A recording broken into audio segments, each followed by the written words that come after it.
I ruined my 6-speed. Ruined my 6-speed. Be another video on that. Hey, what's up guys? Greg with the Car Passion Channel here. As the title states, I ruined my 6-speed transmission in about 15 seconds, and I didn't even have the engine running yet.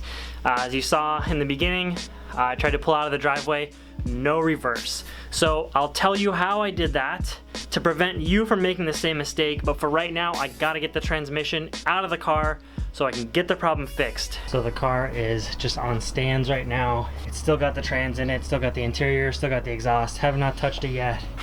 I'm gonna try to break my record for getting a trans out of a Miata.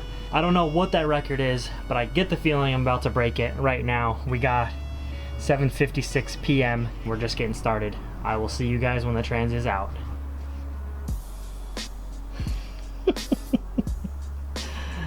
Oh yeah. That was cool. Hopefully I'll be able to get that thing fixed tomorrow and show you what I did, and we'll discuss further. Good night. Day 2. So we are at a place that some of you guys might recognize called the GearHeads Garage. And this is my 6-speed that was inside my car yesterday, and let me explain to you guys how I ruined this thing. I did zero research before I tried to drain and fill my 6-speed. And I went to the side of the trans where the fill plug normally is. I mean, that thing looks like a fill plug to me, right? So I removed that, and it was strangely long. And I realized that the drain and fill plugs are actually on this side of the transmission, right there. So what happens is when you remove that bolt, it has something to do with the shifting mechanism, and all of a sudden reverse doesn't work anymore, and you have to take your transmission apart to fix it. So There you go. I'm dumb. That just proves, just do your research before you start taking bolts out of your transmission. So right now, Jesse from GearHeads, he says he knows how to fix this problem, so we're gonna get to disassembling this thing and see what we can find. It's a very common problem though. Greg is not the only person to do this. Yeah, the only reason I know, and I didn't do it, but I had to fix one where somebody did this to theirs, so hopefully this goes smoothly. So after the clutch port comes out, Come on, pop off. There all we of go. those bolts inside are gonna be removed. That plate comes off, and the easiest way to get it off is to pry on this spot here. It sits on there like that, and pry against this spot and just stick something through the fork hole right here. I used a pry bar. So we got 2 giant lock rings in there. Yes, and you need lock ring pliers, not those little like normal ones with the points.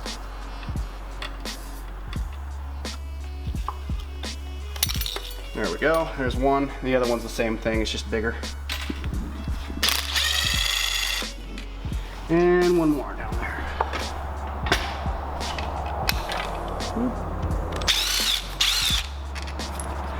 There we go. Before we split that open, there are 2 more lock rings, one on each shaft that have to come off. And then another thing, there was a bolt in this that's on the bell housing side that's got to come out. And then was there one on this side too that has to come out? No, you have to take out the one that was the issue to begin with. That's where that one came from. That's Yeah. this troublemaker right here. This is the not drain plug. If you remove this from your trans, I'm sorry. Now we just have to crack this loose, but it's siliconed on there, so it might be kind of tight. But I don't have to. Come on, baby. There we go. There we go. Super killer, bro. So killer. Okay, that's interesting. Don't tell me something's interesting. He likes to do that. Hey, good. So is that the piece that fell? The piece that's just chilling there? Yeah, that's what happened when you took that bolt out. This guy literally just fell down into the transmission. And then when you're moving your shifter, this is part of the shifter arm right here. So when you're moving that, it just fell. So in that little U-shaped bracket hangs this piece right here. And when you remove the bolt, that piece falls down. Like that. Inside the trans, yeah. And the challenge is we have to get this back in place, and it has to hold together while we put the bell housing back on, which is hard because it wants to fall out. And then once the bell housing's on, we have to put this thing back in, but we have to do that without pushing it, making it fall out again. What I'm gonna do is actually just super glue it. a little bit in the top here and right here, just so it stays in place. And then when we slide the bell housing on, nothing will move around. And then the idea is hopefully when we put this bolt back in, it'll go right through, hold it in place. And then even though there's super glue in there, that's not a problem. As soon as you actually use the shifter and move it, it'll break that super glue free, and the gear oil will break it down. It won't even, it'll just dissolve and be nothing, so. So the bell housing is pushing on it right now. Yeah. It is. Oh, dude, you know what? I think I'm retarded. Is it upside down? Is it Yeah. backwards? All right. Okay, so we kind of had it backwards. So I'll show you in a second, but the piece actually goes on the inside. No, I made a mistake thinking it went on like this. I forgot it actually goes on this way. You gotta slip it up from here, and then it sits in there like this. So that's the reason that it's so difficult to put the bell housing on and then also slide that, yeah, and then also get that piece in, because this thing just wants to fall. Somebody hold the transmission still.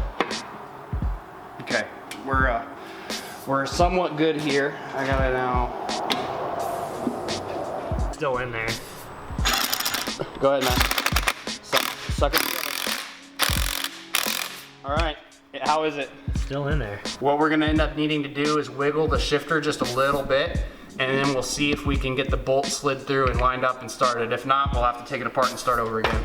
The bolt is sort of in the thing there, but I don't know how perfectly lined up it is. If this goes in smoothly, then we should be good, but we don't know yet. Ah, I think it fell. Yep, it fell off. If you look, if you can see in that hole at all, it's fallen off to the left. So what we need to do is pull it apart again real quick. I took a little piece of shop towel and wedged that piece in there, so it's actually pretty solid now. The super glue's holding it on top, so the top doesn't really want to move either if you push on it a bit. A little super glue residue there.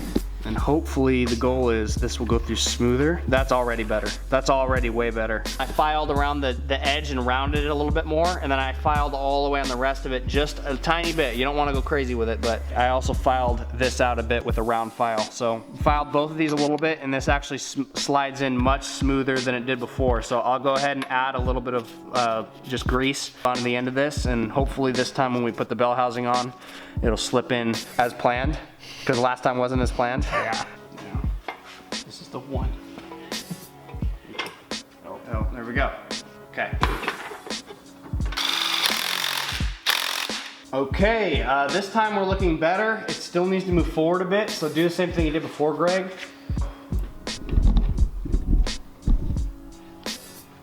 You can move gears on there and they all select smoothly, and you can feel them. You can feel it. Whether they go in or out, then we'll know we're good. So we went through all the gears, spun the input shaft. Output shaft is spinning, so I don't have two neutrals anymore. When you're putting it back together, remember you've got lock ring on the outside of the bearing and the inside, and that goes for both. You got a lock ring on the outside and the inside, 4 total. And make sure you just seal all this back up, put your clutch fork back in, and you're good to go. And make sure you go to GearHeads Garage YouTube channel, which will be linked in the description. They work on Miata things, they work on other things. Yes. And they have a garage dog, just like Car Passion. Slightly more well-behaved though. Day 3. All right, I'm gonna try to set a record, getting this transmission in, getting the whole car back together, ready to drive once again. And I'm gonna set that record goal unrealistically fast at 1 hour, because I got it out in 46 minutes. Things usually take a little bit longer to put back together. I'm gonna shoot for an hour, even though I think it'll probably be more than that, but I wanna give myself a crazy goal. So we're at 7:22 Friday. Trans is out. I'll see you guys when it's back in. All right, boys and girls, 8:30. That would be 1 hour and 8 minutes. The exhaust system is back in. Center console's all together. Trans is filled with fluid.